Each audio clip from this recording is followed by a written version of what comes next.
Good evening. My name is Tracy Craig, and I'll be moderating this meeting. This is Alameda County Department of Environmental Health's community meeting to discuss site improvements that are happening at the Latitude High School site, and specifically environmental work that will be done in support of that site improvement work. Next slide, please, John. A few things I want to say about this meeting. Number one, this is being recorded. Two, we do have Spanish interpretation if anybody needs it. Also, this is a webinar. That means that attendees don't have video or audio feed. If you are in attendance, we will promote you to a panelist, and that way we can have an interactive meeting. Right now, we don't have any community members attending, but we're recording this meeting so people can come back and view the video at a later date that works for them. I don't think I need to discuss questions. So the presentation itself is about 20 minutes, and then we'll follow that with questions and answers. If we don't have any questions or answers, we'll end the presentation, and we'll upload this to YouTube for people to watch at a later date, as I said earlier. The site is located right here at 29th Avenue and 12th Street. It used to be a Caltrans maintenance facility and also a historic railroad corridor, and that led to contamination at the site, which Alameda County will be overseeing the cleanup of. Next slide. Okay. Education for Change does own the property, and they'll be developing it they'll be doing site improvements to support Latitude High School. People that might watch this might remember that Alameda County came out a couple years back and talked about the site and did some investigation work in cleaning it up to support Epic Middle School.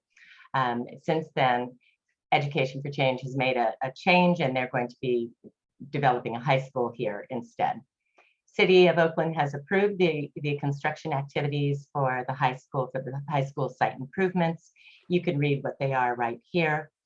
Site investigations have found at the site lead and arsenic, petroleum products, and solvents in the soil, gas, and groundwater.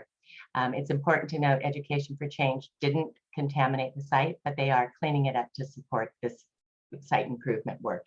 And again, it used to be a Caltrans maintenance facility in a railroad corridor, so likely that's how it got contaminated. Alameda County Department of Environmental Health provides oversight for environmental activities. Important to note, the City of Oakland provides oversight of the actual construction improvements. They're coordinating very closely on this project because this work will be done concurrently. Next slide. And I'm going to hand this over to Ernest. You know, I realized I didn't introduce everybody with us. Forgive me. So let me just back up and do that first. And then I will hand this over to Ernest to discuss the site improvement. So first with me is Dylan Rowe.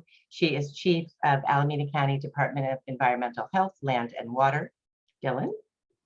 And then also I have Ernst Peterson and Marcus Niebank and Kevin Abidi, and they are with the Latitude High School development team. And then finally, we have Robbie Ettinger with Geosyntech. He's their environmental consultant. And then also we have John Kamani. John and I work together, and he's doing all of the technical magic to make this presentation come together and get it uploaded.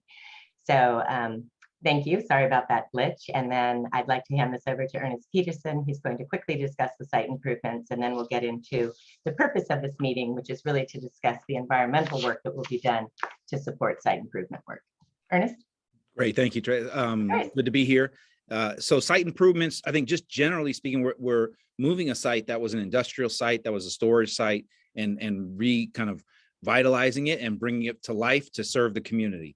And so this is Latitude High School, is an innovative high school that has kind of national recognition for the program that it's offering, because we're pushing for it to be different than any other high school program in Oakland. And so this site being able to house a high school with approximately 400 students in it.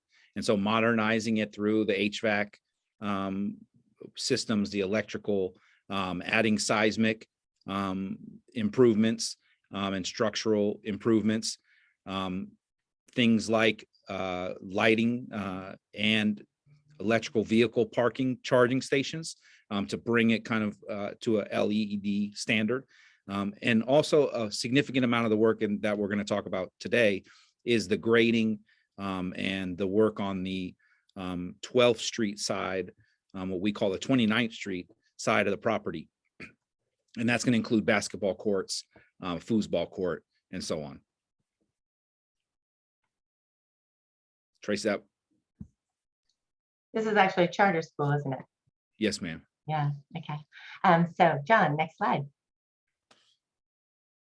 Okay, and now we're going to discuss the work that will be done, the environmental work that will be done to support the site improvements. And I'm going to hand this over to Dylan Rowe, again, Chief of Land and Water for Alameda County Department of Environmental Health. Dylan? So good evening, everyone. My name is Dylan Rowe. I am the Chief of the Land and Water Protection Division for Environmental Health, and I have been working with EPIC, or Education for Change, for many years on helping investigate and develop corrective action plans to make the school environment a safe place going forward. So you're going to hear from me tonight. There are other agencies involved on this project. They are not on this call, but I wanted to give you an overview of who they are. The City of Oakland is the agency that permits the redevelopment and site improvements. And we've been working closely with them to make sure that we're all talking about the same project. Bay Area Air Quality Management District is involved in all sites where there is potential dust generation or any kind of equipment that's being used for ventilation systems. And then environmental consultant Geosyntec, Robbie Ettinger is on the call, and we've been working with him a lot. He is the consultant for Education for Change and has been responsible for doing the environmental work. And then the general contractor, who I don't know who that is, but I'm sure I will know them as we go forward. So a coordinated team to make sure everything is done right. Next slide. Dylan, I'm just going to stop you because I just want to acknowledge we have a couple attendees and I have promoted them to panelists so that they have full audio and visual privileges. This was a webinar, but I promoted you to panelist. So thank you for joining us. First of all, we're glad you're here.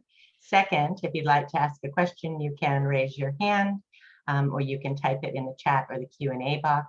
We have about a 15-minute presentation followed by questions and answers. But really, we're here to tell you about our project, so we'd love an interactive meeting. So you can stop us anytime to get more information. And also, if anybody needs it, we do have Spanish interpretation on the line. If you need Spanish interpretation, let me know, and we'll provide instructions how to do that. Okay. I'm thinking not, so I'll let you go on, Dylan. Thank you. Okay, so if you just joined and you didn't hear my name, I am Dylan Rowe with Environmental Health. I'm the Chief of the Land and Water Protection Division. You may have seen me before related to this site. We were out talking to the community a few years ago about corrective actions and historic land use at the site. So today we're here to give an update.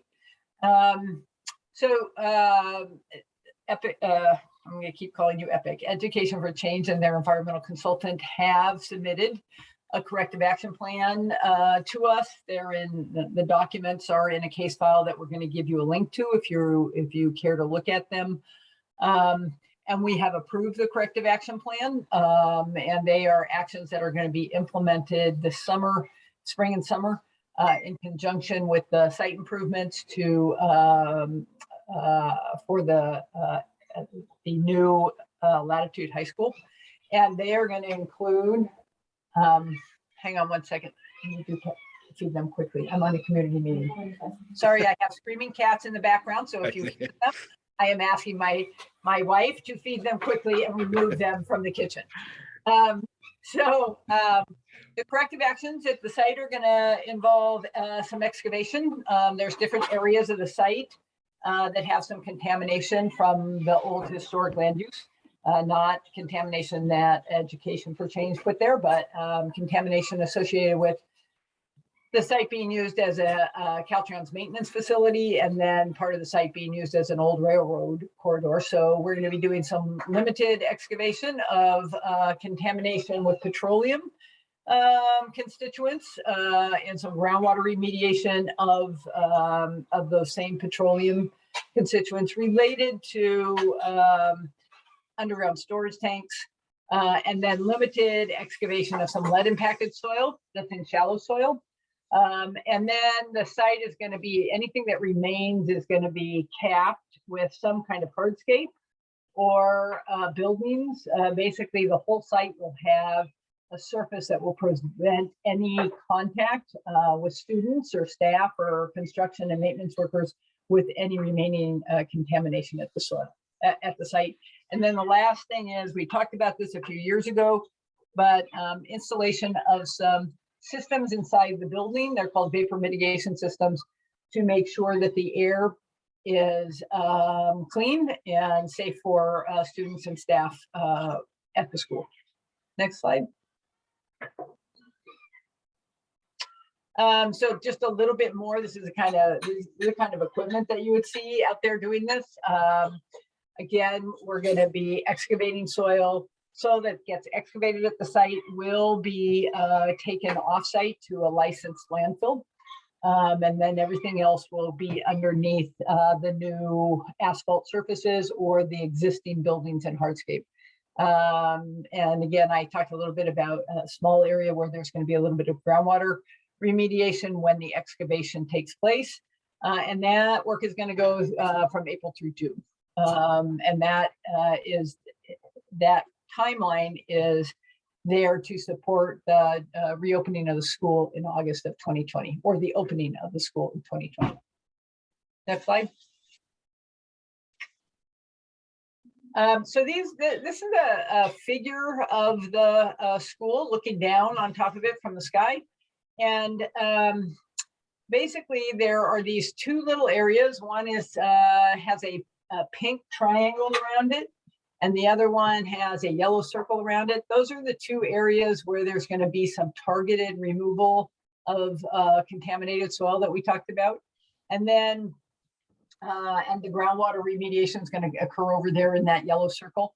And then the areas that we talked about capping with hardscape and landscaped areas is all along, it's on the back side of the buildings. Maybe, John, do you, yeah, that whole area, which is right now dirt, is going to have brand new sports courts, asphalt sports courts, and some landscaped areas, and those will prevent any contact with any contamination that remains at the site. Next slide. So talked a little bit about vapor mitigation measures a couple seconds ago. So there are things called volatiles in the ground, and they're the kinds of things that you smell at the gas station when you're filling up your tank. Things that volatilize, they're in the ground, they come up and you can smell them. You can smell them when you're breathing. And so there is some volatile contaminants in the subsurface. That's part of why we're doing that remediation, that soil excavation and the groundwater remediation. But there are some other residual contaminants that are there. And so in order to prevent those vapors coming up from the ground into the indoor air, there are some measures that have been and are being installed at the site. So in 2019, there was a vapor barrier, and it was basically an epoxy coating that was rolled over all the surfaces of the school buildings. And then there's improvements to the HVAC system, the ventilation systems, to increase the airflow in buildings. There's going to be some installation of piping beneath a container building at the site that will increase the airflow beneath that building to prevent vapors from going into that building. There is going to be continued air monitoring of the indoor air. And then as a contingency, if it's ever needed, there's operation of air purifiers that can be put in the buildings and turned on to add even more protection. Next slide. So during all of this, the good news is school's out. Or actually school hasn't opened, so there's no exposure to students at the moment. But we want to make sure that the community around the school is safe during construction. And construction workers. So during all these site improvements where they're going to be putting in the hardscape and doing the excavation, there's going to be protocols for managing and handling groundwater so that they are controlled. There's going to be air monitoring along the fence lines, just to make sure that dust that has lead and arsenic, those are the impacted metals, that they are not kicking up in the air. And then the excavation is, as soil is excavated, it will either be put into vehicles or it will be put into stockpiles. If it's not directly loaded into a vehicle, and those stockpiles will be covered with plastic and secured so that they don't, so that the wind and rain does not affect them. The site will have a fence, and it will have some fencing. It will have some green screening on it that also helps with dust.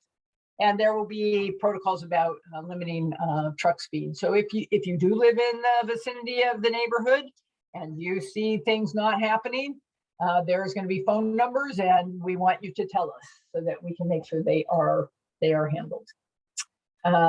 Next slide.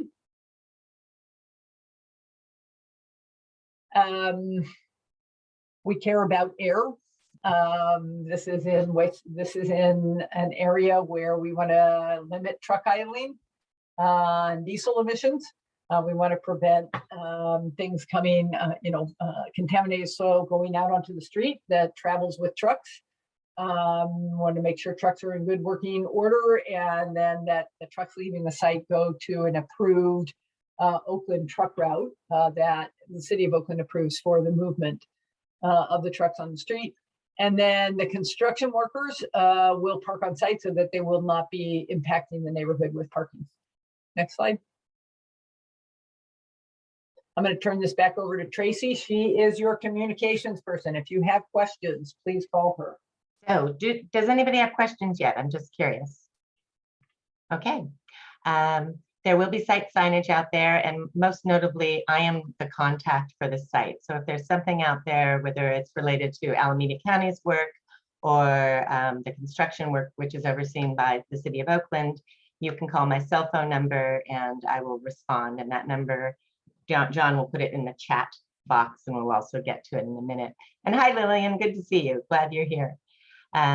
We'll also have environmental reports, including air monitoring results, and those will be uploaded to the Water Board's GeoTracker website, and we'll have that information shortly. Most importantly, if you have a problem with the site or a question, or somebody else does, you can call me. That's my cell phone, and I actually answer it after hours and on weekends, and happy to do so. Next slide. This is our schedule. I think Dylan went over it. The environmental work, at least the soil excavation and capping work, will be done over the next couple months. We'll finish up in June, and then they'll do that vapor mitigation work that will be concurrent with construction work. School is reopening in August, so they have a very ambitious schedule here. Work hours are approved by the city of Oakland, 7 a.m. to 7 p.m. and also Saturdays, because they have an ambitious schedule to get this charter school open and active and populated. Next slide. And here's for more information. So there's my number on the right, and my cell phone and my address. There's Dylan's number as well. And then also Ernest, who spoke about the school itself. He's the director of special projects. That's his cell phone too. And if you'd like to just take a picture of this with your phone, that would be great. You can also find this presentation at the GeoTracker website right there. That's about there. So that is our presentation, and I'd love to open it up for questions and answers. And I'd particularly like it if people want to show us their faces so that we can get to know you. And please feel free to ask any questions you have.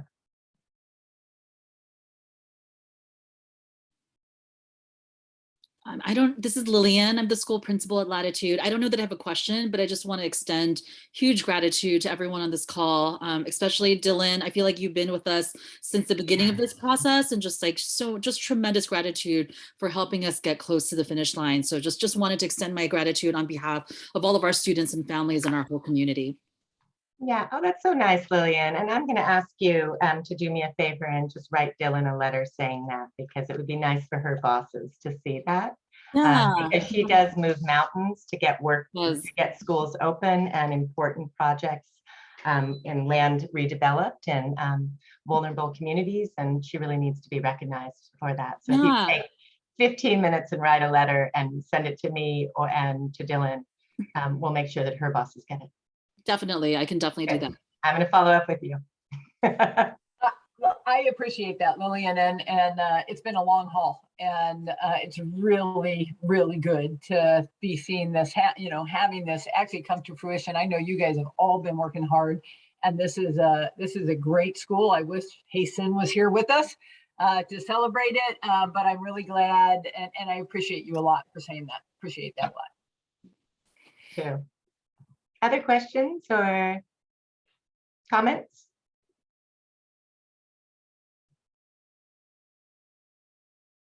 No? Okay. Well, then I think we're going to stop the recording and thank people for attending. Again, Lillian, we will send you a link to this so that if you have any parents or even students that would like to watch this or would be interested, that you can share it with them so that they know that the site is being cleaned up to support the new use. Okay, and with that, I'd like to say thank all of you for attending and have a wonderful evening. Good night. Good night, everybody.